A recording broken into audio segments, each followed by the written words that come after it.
ദൈവത്തിന് ഒന്നും അസാധ്യമല്ല. ലൂക്കാസ് സുവിശേഷം 1:37 മറിയം പറഞ്ഞു, ഇതാ കർത്താവിന്റെ ദാസി, നിന്റെ വാക്കിനിൽ നിറവേറട്ടെ. ലൂക്കാസ് സുവിശേഷം 1:38 ദാവീദിന്റെ പട്ടണത്തിൽ നിങ്ങൾക്കായ ഒരു രക്ഷകൻ കർത്താവായ ക്രിസ്തു ഇന്ന് ജനിച്ചിരിക്കുന്നു.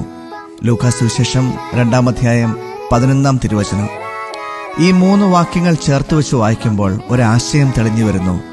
മനുഷ്യന് അസാധ്യമായത് ദൈവത്തിന് സാധ്യമാണ്. മനുഷ്യനിൽ അത് സാധ്യമാകുവാൻ മനുഷ്യൻ ആഗ്രഹിക്കണം, ദൈവത്തോട് പ്രാർത്ഥിക്കണം, അതോടൊപ്പം ദൈവത്തെ അനുവദിക്കണം. നിന്റെ വാക്കിനിൽ നിറവേറട്ടെ എന്ന മറിയത്തിന്റെ ഉത്തരത്തിൽ ഇതെല്ലാം ഉണ്ട്. അപ്പോഴാണ് അസാധ്യമായത് സംഭവിച്ചത്. നിങ്ങൾക്കായി ഒരു രക്ഷകൻ ഇന്ന് ജനിച്ചിരിക്കുന്നു.